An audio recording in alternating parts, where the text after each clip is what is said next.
उनमें औरतें जो थीं उनके पाँव इस तरह से एक टांग से 3 पाँव निकले हुए थे। अस्तगफिरुल्लाह इन्नल्लाह गफूरुर रहीम। ये जो चीज़ होती है ये इनके खाने की चीज़ होती है।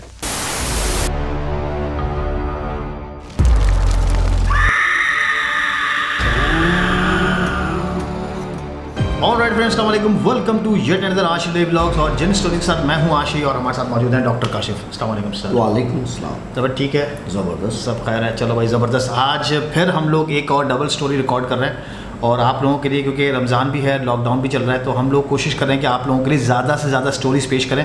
मसले होते हैं, परेशानियाँ होती हैं। इस स्टूडियो में मैं रिकॉर्ड करने के लिए बिल्कुल भी रेडी नहीं था, लेकिन डॉक्टर काशिफ ने बोला नहीं, कुछ भी नहीं है, सब सेट है, सब खैर है। ये होती हैं चीज़ें। देखें, हर जगह कुछ ना कुछ मसले होते हैं। मैं ये नहीं कह रहा कि इस स्टूडियो में ये चीज़ें मेरे साथ जुड़ी हुई हैं। आशी को मैंने बड़ा कन्विंस किया है, क्योंकि इसने कसम खा ली थी कि मैं इस स्टूडियो में नहीं आऊँगा। भाई ये इसका यहाँ पर घर भी है, स्टूडियो भी है। मैं नहीं चाहता कि ये किसी चीज़ को लेके भी इतना कॉन्शियस हो जाए कि उस जगह पे बैठना छोड़ दे। तो चीज़ें मैंने इससे भी यही कहा कि मेरे साथ होती हैं, आप इस चीज़ को परेशान ना हो। जो चीज़ें हैं यहाँ पर वो इसे पता है और उस चीज़ों को हम छेड़ते भी नहीं हैं। तो वो अपनी जगह पे, हम अपनी जगह पे। इंसिडेंट्स होते हैं, कभी कभार हो जाते हैं, लेकिन उनको देख के अगर हम डरना शुरू कर देंगे और हम बैक स्टेप हो जाएंगे तो वो चीज़ें और हमें डराएंगी। तो हमें अपने नर्व्स पर काबू रखना है। बिल्कुल। तो जिन स्टोरीज 23 में ये सीन हुआ था, सोफ़ा लिफ्ट हुआ था, ये हमारा वाला। तो अब आप लोगों का यही सवाल था कि ये सोफ़ा लिफ्ट वाला सीन क्या था और ये हमें आप बताइए, इसको क्लियरिफाई कीजिए। तो हमने जो लाइव सेशन किया है अब से थोड़ी देर पहले, तो वो जो लाइव सेशन हमने किया था उसमें हमने ये सारी चीज़ें बिल्कुल क्लियर रखी हैं। अगर आप लोगों ने वो लाइव सेशन मिस किया तो उसमें बिल्कुल देख लीजिएगा आप। हमने यहाँ से कैमरा उठाई है और फिर वहाँ तक गए हैं और उसके बाद हमने वो सारा सीन दिखाया है कि पीछे सोफ़ा के पास कितना स्पेस है और सारी सीन्स हमने उसमें लाइव सेशन में क्लियर की हैं। आशी, लोग कहते हैं कि यार आप ये जिन स्टोरीज़ करते हैं और आप लोगों को इसमें नुकसान भी होता है, फ़ायदा। देखिए, हम अपने नुकसान और फ़ायदे के लिए ये काम नहीं कर रहे। हम ये स्टोरीज़ इसलिए शेयर कर रहे हैं आपसे। बहुत कम लोग होते हैं जिनमें इतने गट्स होते हैं कि वो अपने पर्सनल एक्सपीरियंस शेयर करें। वो इतनी करेज रखते हैं कि हम अपने पर्सनल एक्सपीरियंस शेयर करें। लाइव सेशन में हमारी एक बहन ने हमें जैसे कॉल की थी और उसने हमें बताया जो कुछ उसने जो है वो एक्सपीरियंस किया चीज़ें। बेसिकली वो एक सिंगल मदर है, उसके अंदर भी इतनी करेज है कि उसने अपना एक पर्सनल एक्सपीरियंस हमारे साथ शेयर किया। प्लस में मैं सलाम करता हूँ उसको कि सिंगल मदर होते हुए उसने अपनी 3 बेटियों का ब्रॉटअप किया, बड़ा अच्छा ब्रॉटअप किया होगा ऑब्वियसली। और उसके अंदर भी इतने पावर हैं, इतना करेज है कि वो शेयर कर सकती थी। तो उसी तरीके से मैं भी, आशी भी, हम अपने पर्सनल एक्सपीरियंस शेयर करते हैं जो हमारे साथ होता है। और सोफ़ा वाला इंसिडेंट भी आप लोगों के सामने है, कोई दूर की बात ही नहीं है। एग्जैक्टली। वैसे भी अच्छा, वो जो बहन ने कॉल की उसने बताया था कि उसकी 3 बेटियाँ? हाँ, उसने बताया था। अच्छा, खैर मैंने शायद वो बात मिस कर दी थी। Well, thumbs up. और बहुत मुश्किल होता है, मतलब एज अ सिंगल पेरेंट, मतलब अगर हम माँ बाप भी साथ हो और तब भी बच्चों को ब्रॉटअप करना कितना मुश्किल होता है। खैर थम्स अप भाई, ज़बरदस्त। और वैसे ये बात बताने का मकसद ये है कि अक्सर लोग हमें ये कहते हैं कि काशिफ भाई इतने व्यूज़ नहीं आते हैं, इतने सब्सक्राइबर्स नहीं हैं आपके। भाई देखिए, मैंने अपने चैनल का मोटिव यही रखा हुआ है कि we are not vlogging for views. हम व्लॉग कर रहे हैं अपने व्यूअर्स के लिए। हम एक इन्फॉर्मेशन हमारे पास जो है हम अपने तक रख कर और उसको दफना क्यों दें, क्यों ना ये सब चीज़ें आप लोगों के सामने हैं। देखिए, इसी बात से मैं आपको एक बात बता रहा हूँ। एक बहुत अच्छी म्यूजिशियन है, उसका नाम है ताश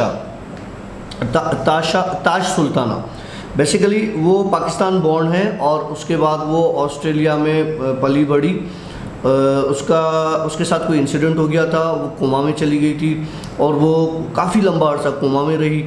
और वो जब कोमा से वापस आई तो उसने कहा कि मैंने इस दौर में, कोमा जितना अरसा में कोमा में थी, मैं सब सुनती थी, मैं सब समझ सकती थी।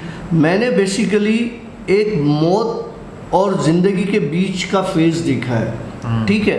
और मैं उस मौत से होकर आई हूँ।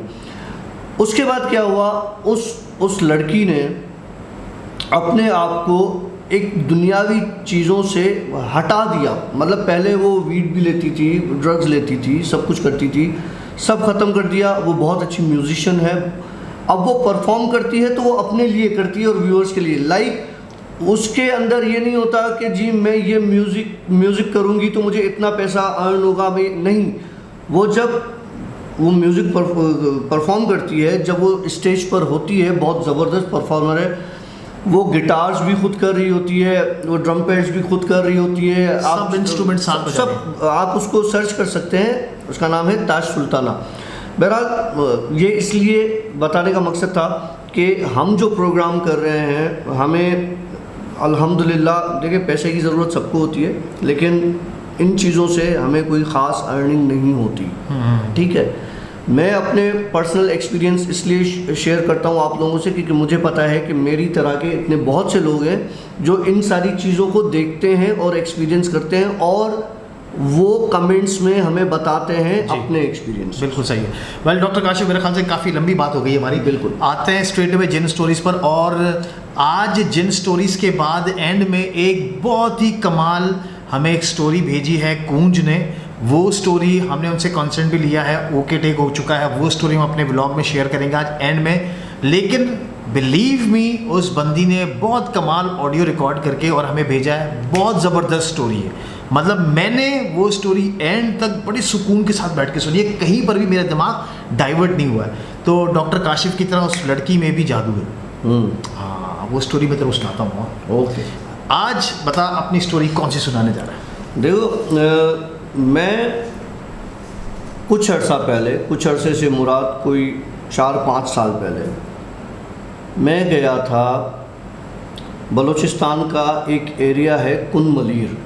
हाँ, आजकल बड़े इस पर व्लॉग्स भी बन रहे हैं शायद। ठीक है, और कुन-मलीर का रास्ता कराची से लेके उस जगह तक का रास्ता, वहाँ पे एक एरिया आता है बेला के नाम से। अच्छा। बेला तक मोबाइल सिग्नल्स आते हैं, उसके बाद मोबाइल सिग्नल्स आपके चले जाते हैं और फिर आगे तक कोई मोबाइल सिग्नल नहीं है। जो गया होगा उसको पता होगा। ठीक है, अच्छा, वहाँ पे 3-4 जगह हैं, ऐसे स्पॉट्स हैं जो घूमने के हैं। एक तो कुन-मलीर है जो बीच है, प्रिंसेस ऑफ होप है, और उसके बाद एक और जगह है हिंगोल नेशनल पार्क। और उसके बाद आगे है इंडियंस जो हमारे वो पार्क के अंदर से ही रास्ता जाता है।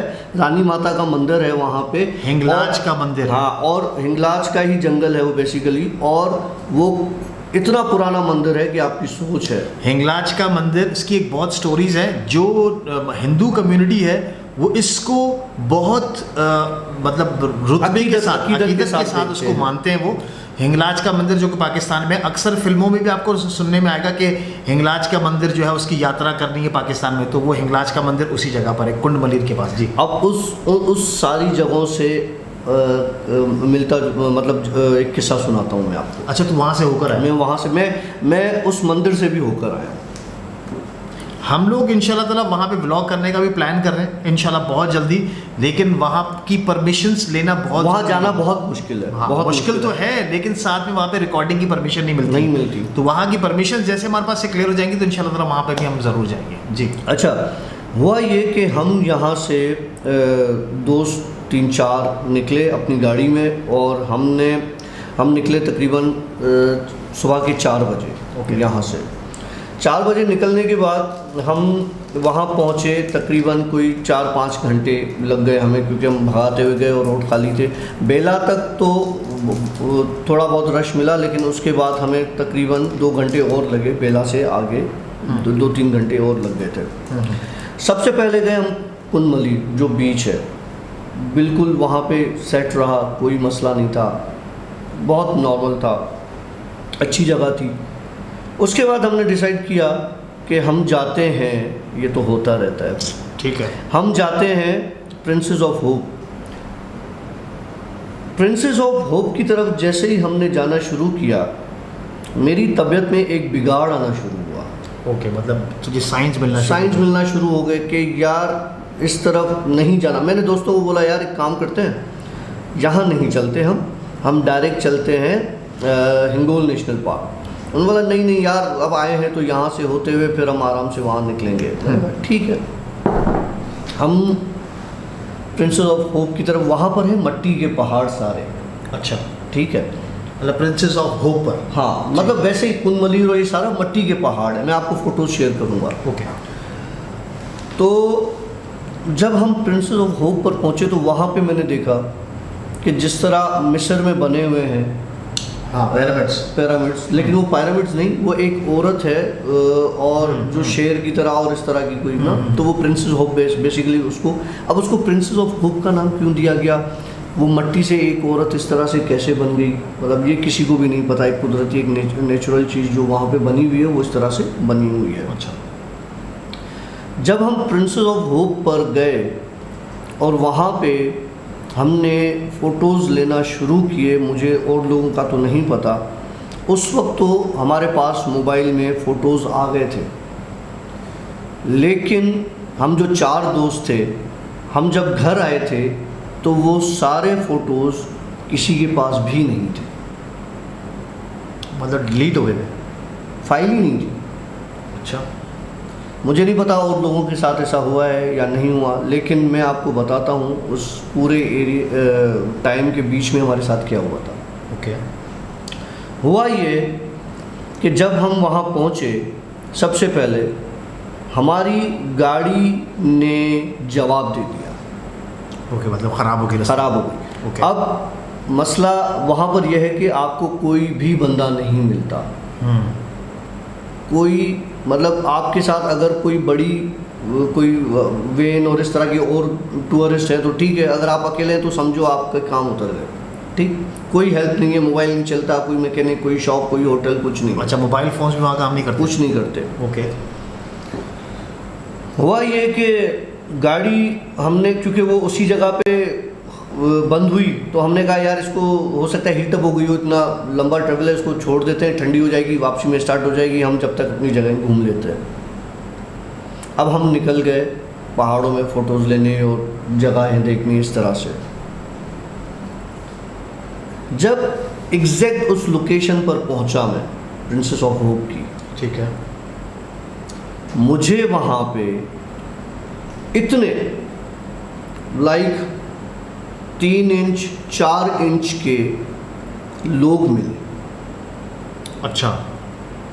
3-4 इंच के, उनमें औरतें भी, बूढ़े भी, बुज़ुर्ग, बड़े, जवान, सब। लेकिन कहाँ? प्रिंसेस ऑफ होप एक पहाड़ पे ऐसे बनी हुई है, उसके बैक साइड पे अलग अलग पहाड़ बने हुए हैं। उधर बीच में मेरे दोस्तों को नज़र नहीं आए, लेकिन मुझे समझ आ गई बात कि क्या चीज़ है, क्योंकि 4 इंच का इंसान नॉर्मल तो हो नहीं सकता। ठीक हो गया। और उनकी, जब वो चलते थे, उनकी स्पीड इतनी होती थी कि वो एक पलक झपकते ही गायब हो जाते थे। ओके। लाइक मैंने उनमें कितने ऐसे देखे जो सेकंड्स के अंदर पहाड़ पर चढ़ रहे थे। ठीक है। यहाँ खड़ा है बंदा कोई और यूं पहाड़ पर, मतलब इतनी स्पीड उनकी थी वहाँ पर। लेकिन वो सब प्रिंसेस ऑफ होप की इबादत कर रहे थे। अच्छा, वो कैसे, तूने कुछ देखा उसमें? हाँ, क्योंकि वहाँ से पहाड़ पे जो जाते थे वो पहले सजदा करते थे प्रिंसेस ऑफ होप पर, और फिर ऊपर की तरफ भागते थे पहाड़ पर। मुझे नहीं पता और कितने लोगों ने ये चीज़ें देखी हैं, मैंने ये चीज़ देखी है। भाई अगर किसी ने ऐसा एक्सपीरियंस मतलब फील किया है तो ज़रूर अपने कमेंट में मेंशन कीजिएगा। और वो वहाँ की मट्टी खाते हैं। ओके। अब वो ऑब्वियस सी बात है, 3-4 इंच का इंसान, आम इंसान तो हो नहीं सकता, वो जिन्नात में से ही कोई मखलूक होगी जो वहाँ पर है। और क्योंकि प्रिंसेस ऑफ होप की कोई हिस्ट्री नहीं है, किसने बनाया, कैसे बनाया, लेकिन इतना पता है कि कुदरती बना हुआ है। जब कुदरती बना हुआ है तो इसका मकसद ये है कि इसके पीछे कोई ना कोई राज, कोई ना कोई मिस्ट्री है। अच्छा, वो बना कुदरती है साहब? कुदरती बना हुआ है। अच्छा, उस पूरी एरिया के लिए ये मशहूर है कि वहाँ पे कोई देव भी होते थे। और वहाँ पे क्योंकि वो गुंजान इलाका है, कहते हैं गुंजान नहीं, उसके लिए क्या, जो सुनसान एक बयाबान पहाड़, तो ऑब्वियस सी बात है वहाँ पे ऐसी मखलूक होती हैं। ठीक, उनकी वो जो इबादत थी, वो जो उस एक मखसूस जगह पे वो सजदा करके और सेकंडों में ऊपर पहाड़ पर भागते थे, तो उस पहाड़ पर ऐसा क्या था? क्या उनकी रिहाइश थी या वो कहीं और से? क्योंकि अगर वो इतनी स्पीड में ट्रैवल कर रहे हैं तो वो क्या उस पहाड़ पर रहते थे या किसी बड़े डिस्टेंस से वो ट्रैवल करके आते थे सिर्फ उसको सजदा करने के लिए? कुछ भी हो सकता है। अगर वो 1 मिनट के लिए ट्रैवल करे, जो मैंने ऑब्जर्व किया, जो सेकंड में पहाड़ चढ़ जाए तो 1 मिनट के अंदर वो घंटों का फासला तय कर सकता है। ट्रू, बिल्कुल हो सकता है। तो अगर वो 1 दिन ट्रैवल कर आते होंगे तो सोच लें कि वो दुनिया के किस कोने से आते होंगे और इस तक आके अपनी इबादत करते होंगे। क्योंकि जिन्नात में भी अलग धर्म, अलग मज़हब, अलग जो है फ़िरके, ये सब होते हैं। यहाँ तक कि जिन्नात में सहाबा भी होते हैं। तो इस तरह की एक चीज़ मैंने प्रिंसेस ऑफ होप पर देखी। ये तो मैंने देखी वहाँ पर। अब मैं आपको बताता हूँ कि मैंने हिंगोल पार्क में और उस मंदिर के पास क्या देखा। क्या देखा, जल्दी बता, सस्पेंस क्रिएट कर रहा है यार। हिंगोल पार्क के जब वहाँ से हम गुजरे, गाड़ी इजीली स्टार्ट हो गई। ओके, ठीक है, मतलब कि गाड़ी हीटअप हो गई थी, पॉसिबल है। गाड़ी इजीली स्टार्ट हो गई, हमने वहाँ से वापस रास्ता लिया और हम चले गए हिंगोल। बहरहाल हिंगोल के पहाड़ और हिंगोल का जंगल सुना है कि बड़ा ख़तरनाक है, लेकिन देखा भी मैंने। अच्छा। सबसे पहले तो वहाँ पे जानवर ऐसे हैं कि चीता भी है, हिरन भी है, और मतलब बहुत से जानवर हैं। ठीक, मगरमच्छ तक है, क्योंकि नीचे एक नदी की तरह की बह रही है, वहाँ पे मगरमच्छ भी हैं। ये तो रहे जानवर, लेकिन वहाँ पे और भी मखलूक है। अच्छा, सुनसान इलाका है तो शायद जंगलात हैं। हाँ, तो बहुत होंगी फिर। मैंने एक ऐसा ग्रोह देखा जिनके 2 सर थे। ठीक हो गया। 2 सर थे और वो कोई 100-150 जंगलात से पैदल जा रहे थे। और जब मेरी उनसे नज़र हटी और हम जब मंदिर पर पहुँचे तो वो गुरु जिनको हम क्रॉस करके आगे बढ़े थे वो हमसे पहले उस मंदिर में मौजूद थे। ओके, अच्छा। फिर मैं किसी मज़हब के लिए कोई बात नहीं कर रहा, मैं वो चीज़, इसको मज़हब पे नहीं लेके जाना प्लीज़ कोई भी। हर मज़हब में, हर धर्म में ये चीज़ें होती हैं। ठीक, उनमें जो ग्रोह में जो मर्द थे या जो औरतें थी, जितने भी थे, उनके 2 सर थे। नॉर्मल शक्ल थी, कोई उसमें मुझे कोई ऐसी खौफनाक शक्लें मुझे नज़र नहीं आई। लेकिन उसमें चेंजिंग ये थी कि 2 सर 2 सर थे, लेकिन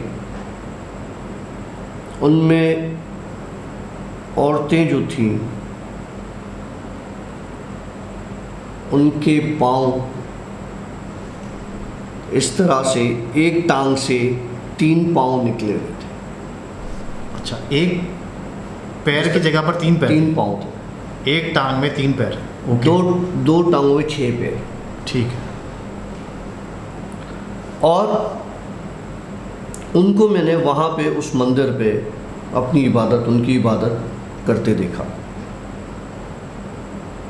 हम अंदर गए।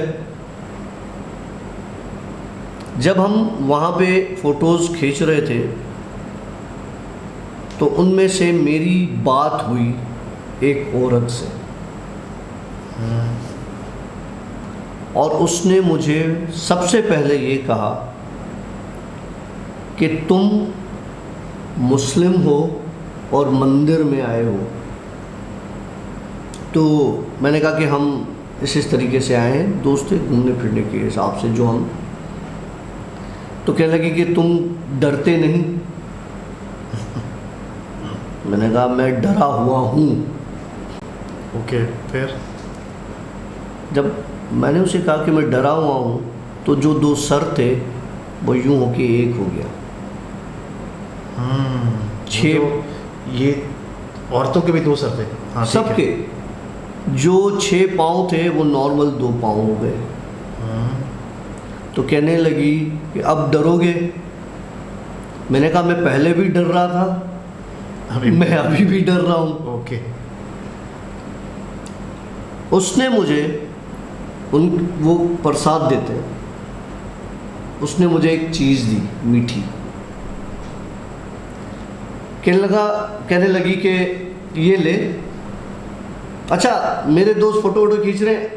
एक मुझे दोस्त बड़ा हैरानगी से देख रहा है कि ये हो क्या रहा है, कि अगर मैं अपने मुंह बैठ के बातें करूंगा और कुछ एबनॉर्मल बिहेव करूंगा तो आशी भी नोट कर लेगा। जैसे एक हमने ऊपर छत पे एपिसोड रिकॉर्ड की, उसमें आशी ने बोला तुम हवास भागता थे, तो हाँ मैं उस वक्त हवास भागता था, क्योंकि मैंने काफ़ी चीज़ें वहाँ पे ऐसी देखी जो मैंने उस वक्त आशी को भी नहीं बताई। खैर वो एक अलग बात है, मैं नहीं छेड़ना चाहता उस चीज़ को। ठीक है। तो उसने मुझे वो जो प्रसाद वरसाद जो उनका मीठा वीठा एक चीज़ होती है वो उन्होंने मुझे दिया थे, मुझे दिया। कहने लगी कि तुम्हारे साथ ऐसी इतनी चीज़ें हैं जो ना चाहते हुए भी तुम्हारे साथ लग जाती हैं। ओके। और यूं समझ लो कि मैं भी तुम्हारे साथ लगती हूँ। अच्छा, फिर बहरहाल जब उसने ये बात की कि मैं भी तुम्हारे साथ लग गई हूँ, तो मैंने उसको बोला कि यार मैं पहले ऑलरेडी बहुत ज़्यादा इन चीज़ों में हूँ और मैं इस वक्त मुझे डर लग रहा है। ये कहने की देर थी, वो जितना भी गुरूह था सब गायब। अच्छा, वो सिर्फ तुझे दिखाई के लिए आया था? नहीं, प्रसाद के लिए आया? नहीं, उन्होंने अपनी इबादत कर ली होगी। लेकिन जब उस औरत को मैंने ये बोला कि मैं डर रहा हूँ, तो शायद उनकी आपस में कोई ऐसी फ्रीक्वेंसी होगी कि वो चीज़ें गायब हो गई। वहाँ का एक पंडित है, वो पंडित मेरे पास आया। पंडित है या वहाँ का केयर टेकर है, जो भी है, वो मेरे पास आया। उसने मुझसे एक अजीब बात की। उसने मुझे बोला कि तू इतने नसीब वाला है, तूने वो चीज़ देख ली है जिसको देखने के लिए मैं तरसता था, और तुम्हारे बहाने उस चीज़ को मैंने देख लिया। बोला मैं इस मंदिर में 60 साल से बैठा हूँ, मैंने ये किस्सा सुना था, लेकिन तुम आए हो तो मैंने आज उस चीज़ का दीदार किया। क्या बात है यार। क्या था उसने, पंडित ने बताया आखिर ये क्या चीज़ है? कह रहा ये हमारे रिलीजन में, मैं किसी के रिलीजन में, मैं उस पंडित की बात बता रहा हूँ, हमारे रिलीजन में हम इसे एक वेल विश या खुशकिस्मती के तौर पे उसको लेते हैं। अच्छा अच्छा। ये इस तरह की कोई चीज़ अगर आपके पास आती है, और मैं इस चीज़ को देखना चाह रहा था क्योंकि मैंने बहुत सुना था, लेकिन मैंने ज़िंदगी में अपनी यहाँ लगा दी, मैंने देखा नहीं। आपके आने के बाद मैंने आपको देखा उनसे बात करते। ओके, फिर तुझे उसके बाद कोई खुशनसीबी मिली? क्या हो गया? उसके बाद मुझे खुश नसीबी तो अल्लाह का शुक्र है, खुश नसीब तो हम सब हैं, अल्लाह ने नसीब सबके अच्छे ही लिखे हुए हैं, हमारे अमाल होते हैं जो ख़राब करते हैं। To the point, to the point. हाँ, उसके बाद हुआ ये कि मैं जब वापस आया, अबे भाई वहाँ से सवाल है ना, आप मुझे बता कि उसके बाद तुझे गुड न्यूज़ कोई मिली? यार छोड़ना थोड़ा सा छोड़, थोड़ा सा इतना सा बता दे बस। नहीं छोड़। तो चलो, भाई खुशकिस्मती ये मिली कि मेरी जॉब किसी अच्छी जगह पे लग गई थी, मतलब ये और वहाँ handsome पर package। और वहाँ पर भी कांड हुए थे तेरे साथ? हाँ वहाँ पर भी कांड हुए थे मेरे साथ। हाँ, तो हाँ, जिस जगह पर ज़्यादा वहाँ कांड होते हैं। कांड हर जगह होते हैं यार, इसमें क्या है। अच्छा, फिर मैं वापस आ गया घर पर, तो मेरे घर पर, अच्छा तब मैं जो जहाँ पे अभी रह रहा हूँ वहाँ नहीं रहता था, कहीं और रहता था। तो उस घर में जब मैं घुसा सुबह, मतलब दूसरे दिन हमारी वो हो गई, पूरी टाइम गुजर गया, तो मेरे ख्याल से रात के 12:30-1 बज रहे थे जब हम वापस आए। ओके। मट्टी के पाँव थे, तेरे घर वही में? हाँ 6 पाँव जो मैंने देखे थे, और बाकायदा यूँ जिस तरह से कोई चल के मट्टी वाले पाँव आता है वो ऐसे आए हुए थे मेरे कमरे की तरफ, बाकायदा यूँ कदम उठाए हुए, और वही 6 पाँव। इसका मतलब ये है कि वो वहाँ से होके सीधा मेरे घर पर आए थे। ओके। अच्छा, अब मुझे ये बता कि उसके बाद, मतलब ये जब हो गया सीन हिंगलाज वाला, उसके बाद कोई रास्ते में कोई मसला वसला, कोई परेशानी? कुछ नहीं हुआ, कुछ भी नहीं हुआ। और रात के टाइम पर आप गए तो कोई ट्रैवल में, मतलब कुछ नहीं, कुछ नहीं हुआ, क्योंकि मैंने सुना है कि वो रास्ता बड़ा ख़राब है, बहुत ख़राब रास्ता है, माउंटेनियस रास्ता भी है, बहुत ख़तरनाक रास्ता है, कुछ नहीं हुआ। अच्छा, ये जब पाँव वाला सीन हुआ ना, सुबह को अब मुझे ये डर था कि यार मैं इसको साफ़ करूं, क्या करूं, क्योंकि अब घर मट्टी थे, पाँव थे, साफ़ तो करना था। बहरहाल मैंने उसको साफ़ रात में ही कर दिया। मैंने कहा चलो ठीक है, सही है, जो हो के गया वो हो के गया, उसको होने दो। अस्तगफिरुल्लाह इन्नल्लाह गफूरुर रहीम। ये जो चीज़ होती है ये इनके खाने की चीज़ होती है।